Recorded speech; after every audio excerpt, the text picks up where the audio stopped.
Hello everyone, welcome back. आज हम वापस आ गए हैं और आज हम बात करेंगे ओलिगोपोली से। ये ओलिगोपोली जो है ये उगली उगली तो नहीं है। ये ऐसा थोड़ा सा अजीब सा नाम जो सुनने वाला है।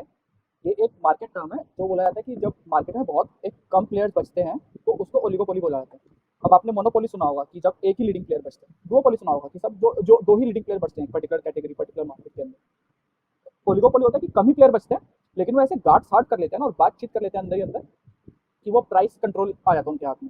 जब प्राइस कंट्रोल आ जाएगा वो लोग अपने आप में जब तीन चार जन ही हैं, तो भी वो तीन चार जन बहुत कम जो ग्रुप है वो अपने आप में अगर सेटिंग कर लें और बोलें कि भैया हम तो इतने ही प्राइस पे बेचेंगे, तो वो प्राइस कंपटीशन खत्म, प्राइस वाला पंगा खत्म। कंज्यूमर को देना ही पड़ेगा फिर, तो कंज्यूमर के हाथ में पावर चली जाती है। अब ओलिगोपोलिस इकोनॉमिकली खराब होते हैं बहुत ज़्यादा, ये हमेशा से बोला जाता है। हम समझने की कोशिश करते हैं, लेकिन सबसे पहले हम समझाने के लिए उसमें सबसे ईजी और सिंपल एक एग्जाम्पल लेना चाहेंगे। वो है पेप्सी और कोका कोला। आप अगर देखें पेप्सी और कोका कोला के केस में, पेप्सी और कोका कोला सिर्फ सप्लाई देख करके प्राइस आइडेंटिफाई करते हैं कि उन्हें अपनी कितनी बोतलें बिकनी है उनकी डेली बेसिस पे, उन्हें कितना बेचने का मन है। वो लोग सिर्फ उस चीज़ के हिसाब से कि लोग एडिक्टेड रहने चाहिए, अगर प्राइस ज़्यादा बढ़ा दें लोग खरीदना कम कर देंगे, उसकी वजह से उनकी सेल्स गिर जाएंगी। तो प्रॉफिट हर्ट जब तक नहीं होंगे तब तक वो प्राइस उस पॉइंट तक रखेंगे जहाँ तक प्रॉफिट हर्ट होना स्टार्ट ना हो जाए। आप अगर देखेंगे हिस्ट्री में, पूरी हिस्ट्री में पेप्सी और कोका कोला ने शायद एक या दो ही बार प्राइसेस कम करें, क्योंकि दोनों लीडिंग जिस हिसाब से चलते आ रहे हैं, दोनों के पास मार्केट इस हिसाब से कब्जे में है कि आप अगर आज कोई भी कोल्ड ड्रिंक की बात करो, या तो वो पेप्सी की है या तो वो कोका कोला की। तीसरी कंपनी की आपको नहीं दिखेगी, तीसरी की दिखेगी तो फिर बहुत छोटा मार्केट शेयर होता है, जो कि फिर कम्पीट नहीं करे तो वो भी इन्हीं के प्राइस के ऊपर खेल रही है। तो ये होता है बहुत ज़्यादा। अब ये तो चलो ये वाला एग्जाम्पल तो बहुत ज़्यादा ये हो गया कि आप बोलोगे ये तो वन ऑफ केस है। मैं बोलना चाहता हूँ, और लोग बोलते हैं कि ओलिगोपोली एक मार्केट फेलियर है। मार्केट फेलियर मतलब होता है कि ऐसा नहीं होना चाहिए लेकिन ऐसा हो गया है। मैं बोलना चाहूंगा कि ओलिगोपोली बहुत ज़्यादा कॉमन है और इंडिया में तो बहुत रैम्पेंट होता जा रहा है। दूसरा जो सबसे बड़ा एग्जाम्पल मैं लेना चाहूंगा वो है आपका एंड्रॉइड और आईओएस। आप अगर देखेंगे फोन के अंदर एंड्रॉइड और आईओएस के अलावा दूसरा कोई सिस्टम है ही नहीं। हार्डवेयर में चॉइसेस मिलती है इंसानों को, लेकिन सॉफ्टवेयर में यही दो कंपनियां जो कि लीडिंग है। सेम एग्जाम्पल अगर आप देखें तो सोशल मीडिया, आपका फेसबुक जो मेटा के अंदर जितने भी हैं, ये एक बड़ी कंपनी है। और जो दूसरी बड़ी कंपनी निकल के आती है सोशल मीडिया के अंदर, वो आपकी कुछ हद तक ट्विटर निकल के आती है। उसके बाद कोई भी बहुत बड़ी कंपनी नहीं है मार्केट कैपिटलाइजेशन के हिसाब से सोशल मीडिया में अगर आप बात करें। सेम आपका ई कॉमर्स में इंडिया के अंदर अमेजॉन, फ्लिपकार्ट। तो हर कैटेगरी के अंदर ये एक तो बड़े प्लेयर होते हैं।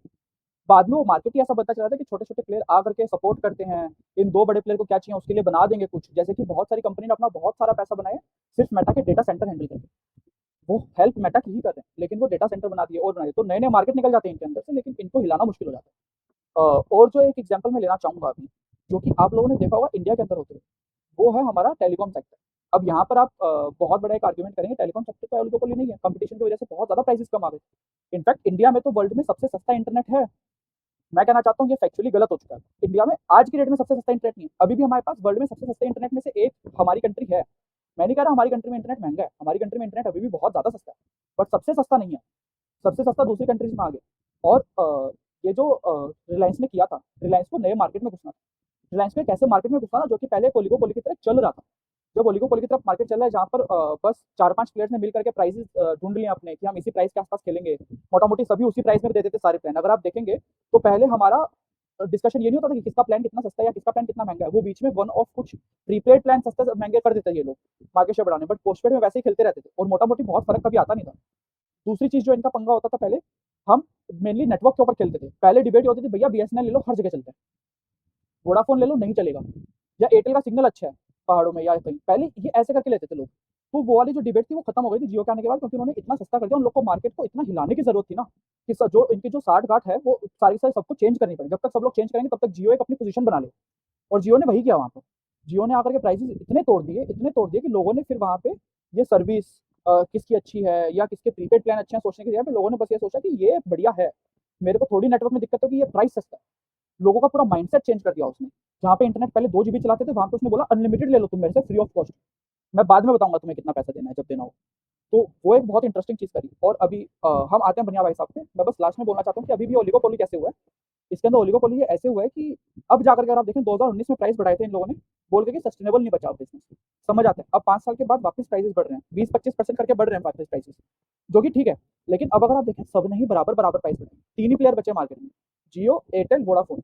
आप अगर देखें बीएसएनएल वगैरह का, तो बीएसएनएल का तो 4G का भी स्पेक्ट्रम सही से नहीं ले पाए हैं वो लोग, 5G तो दूर की बात है, तो नई टेक्नोलॉजी में भी नहीं घुस पा रहे हैं वो लोग।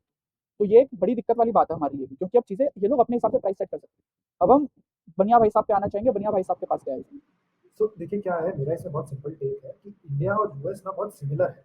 ठीक है, इंडिया और यूएस में ना वो बोलते हैं ना कि कंपैरिजन अगर आप करेंगे तो होता है ना 19-20 का फर्क होगा, लाइक होता है ना काफी सिमिलर पोजीशन पे लोग चलते हैं। यूएस में एक चीज क्या हो रहा है ना जो मैं नोटिस करना चाहूंगा, वहाँ पे भी सेम चीज हो रहा है, तो वहाँ पे और भी ज्यादा एक प्रॉब्लम एक्सेसिबेट हो गया है, बहुत बड़ा प्रॉब्लम हो गया वहाँ पे। क्या था कि अभी रिसेंटली जब प्री पोस्ट कोविड में जब ये सब खुल गया सब कुछ, तो एकदम से क्या होगा, सब चीजों का दाम ऊपर जाने लग गया। ठीक है, जैसे जैसे उनका वेज का प्राइस बढ़ता था तो लोग क्या करते थे, प्राइस को बढ़ाते चला गया, क्योंकि प्राइसिंग पावर था। वहाँ पे भी क्या है, 3-4 बड़े प्लेयर है हर सेगमेंट में। इंडिया में भी अब 3-4 बड़े प्लेयर है हर सेगमेंट में। अगर आपको मैं गिनाना चाहूँ, टेलीकॉम में 3 प्लेयर है, जियो, एयरटेल और वोडाफोन। ठीक है, अब 3 प्लेयर बचे। जैसे हमारे मैंगो भाई साहब ने बोला कि होता ना, लाइक अब जब प्राइस बढ़ाया तो तीनों नहीं बढ़ा दिया। सर्विस क्वालिटी तो तीनों का अलग है, सर्विस क्वालिटी तीनों का सेम नहीं है, बट क्या है, अब प्राइस बढ़ा रहे तो तीनों को बहाना मिल गया प्राइस बढ़ाने का, क्योंकि जियो ने बढ़ा दिया तो सब बढ़ा रहे हैं।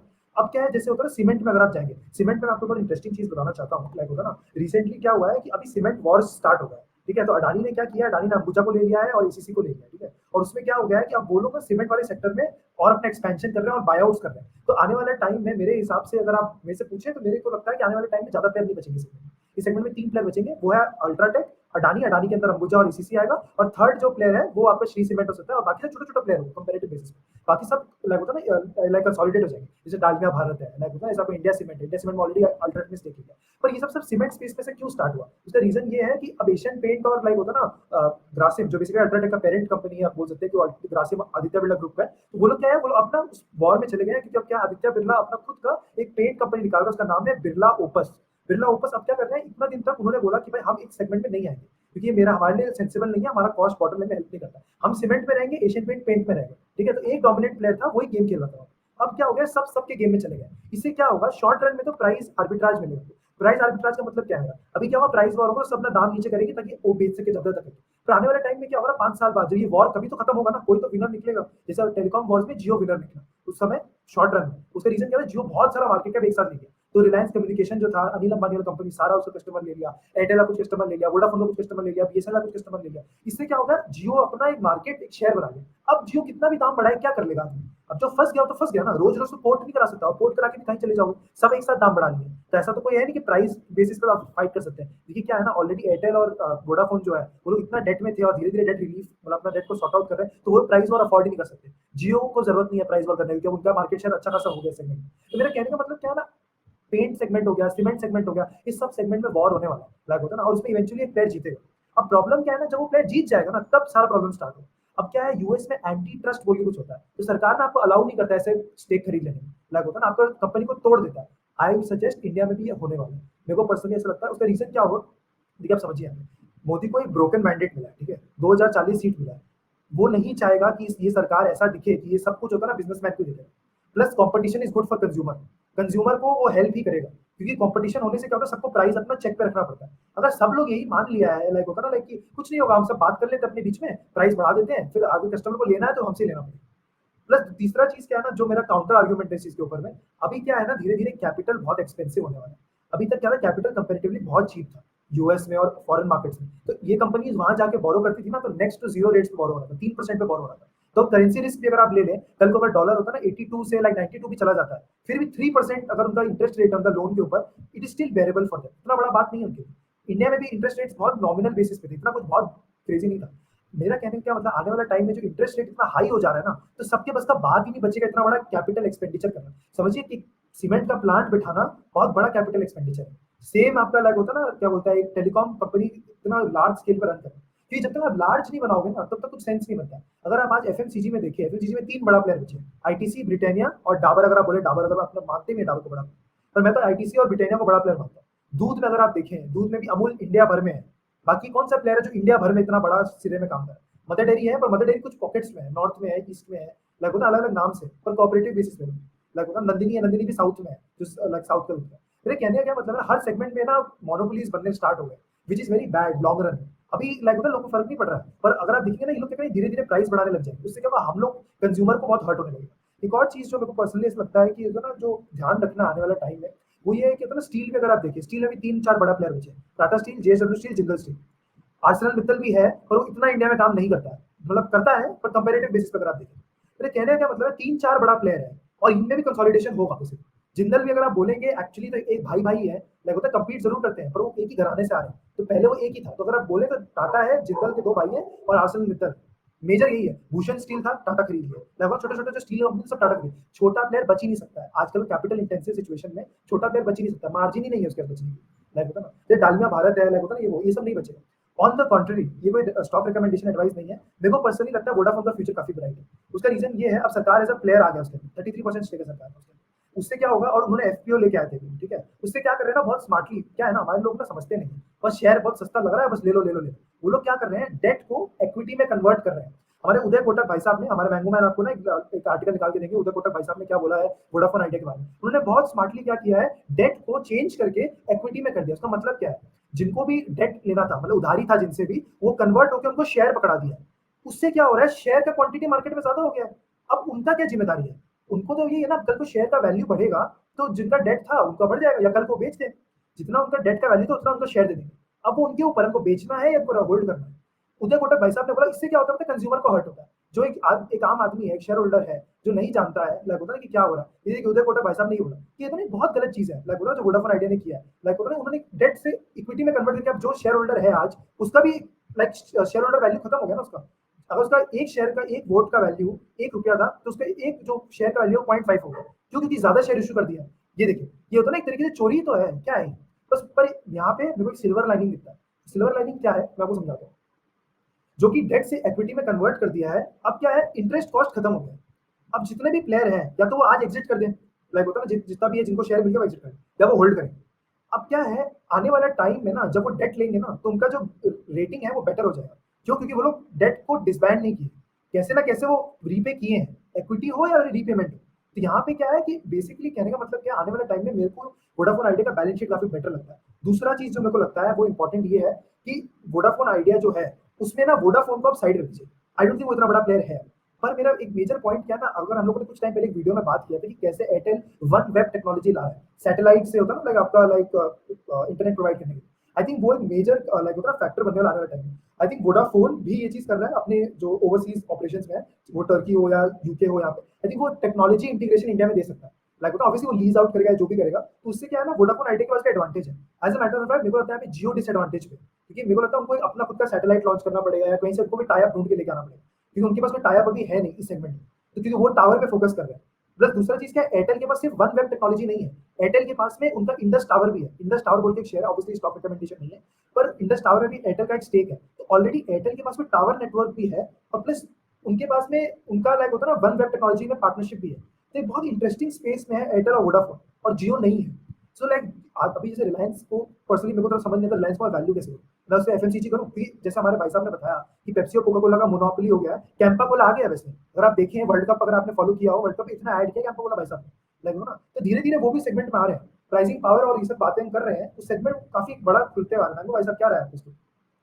मेरा मैं बस यही बोल रहा था, रिलायंस कॉन्ग्लोमरेट की तरह काम करता है, रिलायंस पर्टिकुलर सेक्टर पर नहीं चलता। तो रिलायंस ने सोच लिया, रिलायंस को कहीं पे बेस्ट नहीं होना, रिलायंस दो जगह पे बेस्ट होगा खाली, बाकी सब जगह पे रिलायंस अपना big enough but not the biggest. Reliance को पकड़ के चल रहा है कि हमको कोई हटा नहीं पाएगा, जब अगर हटाने की ट्राई करेगा तो बिकॉज हमारे पास इनफ पैसा है कि हम किसी को पंगे ले लेंगे, कि कोई अगर कल को ओलिगोपोली भी करते हैं तो हटा नहीं पाएंगे इसको कोई। It is big enough that nobody can ignore it, but it is not the biggest that they will go and hammer की हम तो सबसे बड़े हैं। रिटेल में रिलायंस सबसे बड़ा नहीं है, एफएमसीजी में रिलायंस सबसे बड़ा नहीं है, रिलायंस टेलीकॉम में वन ऑफ द बिगेस्ट है, और रिलायंस टेल में वन ऑफ द बिगेस्ट। दो ही जगह से उसका पैसा अच्छा खासा आता है, और दो ही जगह उसकी कैश फ्लो हेल्दी भी है। बाकी जगह पे तो उसका चल रहा है भाई, बाकी जगह पे तो ब्रांड वैल्यू चल रही है, उसकी ब्रांड इक्विटी बना रहा है वो आदमी वगैरह, और आई थिंक जैसे वो जो उसने कॉन्ग्लोमरेट का होता भी है। जैसे उसने जो बोलिए। जियो वाला ब्रांड बना दिया ना, जियो वाला ब्रांड उसके लिए ना, वो सिर्फ टेलीकॉम नहीं है उसके लिए, जियो उसके लिए ऐसा ब्रांड है। जैसे रिलायंस एक ब्रांड था ना, बहुत स्मार्टली यहाँ पे खेला गया actually, as a matter of fact, क्योंकि क्या है, रिलायंस ना अनिल अंबानी के पास भी है, पर जियो सिर्फ लाइक होता ना मुकेश भाऊ के पास में। मुकेश वही अंबानी को तो, छोड़ी कोई नहीं है जियो का राइट्स है। तो अगर आप देखें तो जियो मार्ट, जियो सिनेमा, जियो टीवी, जियो लाइक होता ना आपका जो जियो खा इंटरनेट लिया है। उसका। Jio world convention centre Mumbai, world का one of the best convention centres में से एक बनाया है फिजिकल एंटरटेनमेंट के लिए, यस, जहाँ से आई एम श्योर जहाँ से इन लोगों ने जितना कैपिटल इन्वेस्ट किया है, 5 इयर्स डाउन द लाइन, ये लोग नहीं कमा रहे हैं उससे इतना, और नहीं है 5 इयर्स। पॉसिबल अभी उतना। देखिए क्या बट है बस ना, वो इनके कैश वैल्यू है भी नहीं, वो तो इनके पास ब्रांड इतना आइडेंटिटी कैश है ना, इनके पास इतना रुपया है जो ऑयल और इनका टेलीकॉम सब आ रहा है, कि अब ये लोग ना ऐसे बेट्स ले पा रहे हैं जो 10 साल आगे चलेंगे। आज वो लोग नुकसान ले सकते हैं कि वो 10 साल आगे ना ये सब इतना सारा रेवेन्यू स्ट्रीम्स का, देखिए सब नहीं चलेगा। क्या पता कैंपा कोला फेल कर जाए, क्या पता जियो मार्ट भी फेल कर जाए, मतलब ये भी बोलो जियो मार्ट भी क्या पता फेल कर जाए। पर मेरे कहने का क्या मतलब है ना, इससे क्या हो रहा है ना, ब्रांड वैल्यू इतना बड़ा हो जा रहा है ना, वो लोग सस्टेन कर लेंगे अपना। लाइक होता नहीं, हर जगह जियो दिख रहा है आपको, आपको आपके दिमाग में जियो बैठ गया है आपका, वो मार्केटिंग करने के बजाय ना वो हर जगह मार्केटिंग हो रहा है। बोलिए मैंगो भाई साहब। सारी बात सही है, हमने कंपनी का एक मार्केट का पूरा आउटलुक दे दिया इन लोग को, बट इन लोग को ज़रा ओलिगोपोली इनके लिए खराब क्यों है ये तो बताएँ? क्योंकि सब सही है कि प्राइस नहीं कंट्रोल कर पाएँगे, सब कुछ हो जाएगा, बहुत टेक्निकल होता है। तो खराब कैसे, ये कैसे समझाना चाहेंगे आप? मेरे पास एक ग्राफ है दिखाने को, वो बाद में दिखाएँगे ताकि विजुअली ये लोग समझ पाएँ, बट एक बार आप ज़रा समझाने की अगर कोशिश करें तो ज़रा समझाएँ जी, जी, ज़रा, समझाते क्या हैं, दिक्कत है इसमें? समझाते हैं। सो जैसे ना यहाँ पे मैं एग्जांपल लेना चाहूँगा। सो बेसिकली क्या है ना, यूएस में, मैं यूएस का एग्जांपल लूँगा। यूएस में वॉलमार्ट है, कॉस्को है और टारगेट है। 3 मेजर प्लेयर हैं, ठीक है? ग्रोसरी सेगमेंट में अगर आप वहाँ जाएँगे, तो कॉस्को और वॉलमार्ट मेजर प्लेयर्स हैं, टारगेट मेजर प्लेयर नहीं है। लाइक होता है ना प्राइस वॉर से। अभी रिसेंटली क्या हुआ है, वहाँ पे इतना प्रॉब्लम हो गया है, इतना महँगा हो गया ना ग्रोसरी सब कुछ, वहाँ पे सरकार को एज़ अ लेजिस्लेशन, लाइक होता है ना, कंपनीज़ को डराना पड़ा है कि या तो आप अपना प्राइसेज़ को कम कर दीजिए, वरना हमको आके आपको करना होगा। देखिए क्या कोई भी कंपनी ना लाइक जल्दी से प्राइस कम क्यों नहीं करेगी? क्योंकि उनको ज़रूरत ही नहीं है, कॉम्पिटिशन ही नहीं है। पर उनको एंटी ट्रस्ट से डर लगता है। एक चीज़ है जिनको सबसे डर लगता है कि सरकार आके उनको तोड़ देगी। जैसे मैंने आपको पहले भी बोला। आपके लिए ओलिगोपोली खराब क्यों? ओलिगोपोली का मतलब यही है कि भैया 2 या 3 मेन प्लेयर बचे और कुछ नहीं बचा, ठीक है? उससे क्या होता है ना, इनोवेशन नहीं होता है। यहाँ पे एग्जांपल देता हूँ आपको। अब गूगल था, गूगल ना स्टार्टिंग में याहू था, गूगल था और भी बहुत सारे सर्च इंजन होंगे। अगर आपको ध्यान में आए, पिछले 15 साल में बेस केस में अगर आप देखें, सर्च इंजन मार्केट में क्या चेंज हुआ? कुछ चेंज नहीं हुआ। गूगल तो वैसे ही सर्च कर रहे हैं ना, जैसे सर्च कर रहे हैं। उससे क्या होता है ना, इनोवेशन स्टाइफल होता है। अब कुछ नया प्रोडक्ट नहीं मिलता। अब फाइनली चैट जीपीटी आया। चैट जीपीटी सर्च को बार-बार वो लाइक होता है ना, हमारे जो क्या नाम है भाई साहब का भूल गया, सैम ऑल्टमैन भैया। सैम ऑल्टमैन भैया हमें बार-बार ये बोलते हैं, पता है? कि हम ना नया तरीके से सर्च करना चाहते हैं। हम नया वर्जन ऑफ सर्च लाना चाहते हैं। लाइक ना, क्योंकि क्या हो गया है ना, गूगल का ऐसा डोमिनेंस हो गया है, कुछ भी उन्होंने इनोवेशन नहीं किया। उन्होंने उस प्रोडक्ट को वैसा ही रखा है। थोड़ा बहुत डिजाइन चेंजेस इधर-उधर किया, बट मोस्टली प्रोडक्ट सेम ही है। छोटा-मोटा चेंजेस। इससे क्या होता है ना, आप एज़ अ कंज्यूमर को ना एक अच्छा प्रोडक्ट नहीं मिल पाता। चैट जीपीटी है, आज एआई है, एआई रेस बोल रहे हैं ना जिसको, 3-4 बड़ा प्लेयर है। एआई में मान लीजिए ना, एआई में कितना प्लेयर है? एआई में चैट जीपीटी एक है, सेकंड प्लेयर है गूगल, डीपमाइंड, जेमिनी जिसको बोलते हैं हम लोग, और थर्ड है एंथ्रोपिक। अगर आप एंथ्रोपिक को एक प्लेयर भी मानते हैं, मैं तो एंथ्रोपिक को एक प्लेयर भी नहीं मानता हूँ। क्यों? उसका रीज़न क्या है? भाई अगर आप देखेंगे कि चैट जीपीटी में Microsoft as a big investor है। गूगल का जो डीप माइंड है उसमें से गूगल डीप माइंड ही है। एंथ्रोपिक और जितना भी है लाइक होता है ना, अलग-अलग जो एआई है। अब मैंगो भाई साहब हमारे को दिखाएँगे लगभग कौन-कौन से एआई स्टार्टअप्स हैं, लाइक टॉप 10 एआई स्टार्टअप्स में निकाल दें। मैं आपको लिख के दे सकता हूँ, 10 में से 8 स्टार्टअप तो माइक्रोसॉफ्ट वालों वालों ने इन्वेस्ट करके रखा है उसमें। क्या पैसा जनरेट कर रहे हैं उससे वो? पैसा जनरेट करने का बात ही नहीं है। उनको ये पता है कि अब क्या है ना, नेक्स्ट कुछ भी बड़ा थीम होगा ना, उनका इन्वेस्टमेंट है ऑलरेडी किया हुआ। उनको बस प्लग इन करना है। उनको डर क्या लग रहा है ना, अब क्या होने वाला है, एंटी ट्रस्ट होने वाला है। ओपन एआई भी जैसे होता है ना, फॉर प्रॉफिट करने की बातें कर रहा है। लाइक होता है कि उसको भी दिख रहा है कि वो डोमिनेंस क्रिएट कर रहा है। ये क्या होता है ना, कोई भी सेगमेंट होता है ना, जहाँ पे होता है ना कंपटीशन खत्म हो जाता है, तो प्रोडक्ट इवॉल्व नहीं करता। तो वही सेम प्रोडक्ट घिसा-पिटा, कोई नया प्लेयर को चांस ही नहीं मिल रहा है ना, कुछ इनोवेटिव करने का, कुछ अलग करने का। जब तक किसी को नया चांस नहीं दोगे आप, तब तक कोई कुछ करे कि क्या देगा आपको नया? और आपसे क्या हो रहा है ना, फिर डोमिनेंस बढ़ जाता है ना, तो फिर आदमी क्या करता है, अपने मन से करता है। डीईआई है और ये सब चीज़ें ना, वोकनेस जिसमें मैं बात करता हूँ, ऊपर लिंक कर देंगे। उसमें लाइक होता है ना, लाइक कोई आगे बढ़े। अब जैसे देखिए, इन्फ्लेक्शन एआई है, ठीक है? इन्फ्लेक्शन एआई को माइक्रोसॉफ्ट ने बंद करवा दिया है। क्यों पता है? क्योंकि माइक्रोसॉफ्ट ने उसके पूरे टीम को, जो भी इन्वेस्टर है ना, उनको उनका वापस रुपया दिलवा दिया है और जो टीम है वो माइक्रोसॉफ्ट ने एब्जॉर्ब कर लिया है। आपका लाइक होता है ना, क्या नाम है लाइक, और कौन सा है? लाइक ये तो सब बहुत बड़े, ये सब लाइक बेस कंपनीज़ है जो एक्चुअल काम कर रहे हैं ना, वो बहुत सारी बड़ी कंपनी है। जैसे येलो एआई है, येलो एआई भी मोस्टली अब डिसॉल्व होने ही वाला है, बातचीत चल रहा है। अल्फाबेट तो आपको पता ही है गूगल का ही है, वो तो सेम ही है। लाइक और होता है ना हगिंग फेस, हगिंग फेस अपने आप में एक छोटा चीज़ है, पर हगिंग फेस यूनिक है अपने आप। हगिंग फेस लाइक होता है ना, एक क्रिएटर इकोसिस्टम बना रहा है, वो एक अपना सेगमेंट पे अच्छा कर रहा है। पर वहाँ पे भी माइक्रोसॉफ्ट इन्वेस्टर है। मेरा कहने का क्या मतलब है ना, लाइक माइक्रोसॉफ्ट ने अपने पैसों को ऐसे फेंक दिया है ना कि भैया एकदम अंबानी वाला गेम खेला है। हर चीज़ में मेरा रुपया है, हर चीज़ में। तुम कोई सा भी एआई बना रहे हो तो उसमें मेरा रुपया डला हुआ है। तो कुछ भी हुआ तो मैं ही जीतूँगा। तुम कर लो जो करना है। आज अगर आप रिलायंस का प्राइस को देखेंगे ना, तो 3200 है, ठीक है? ये कोई रिकमेंडेशन नहीं, मैं वापस बोल रहा हूँ। पर अभी बीच में ₹2000 चला गया था, ₹2021 that was the time to buy. आज मैं इतना कंफर्टेबल नहीं हूँ उसको बाय करने में, क्योंकि बहुत एक्सपेंसिव है। पर क्या मैं कोई अल्टरनेटिव देखता हूँ उसको? नहीं। भाई साहब, जो डोमिनेशन है ना, एक होता है कंग्लोमरेट और फिर एक होता है कि खानदान बना दिया आपने।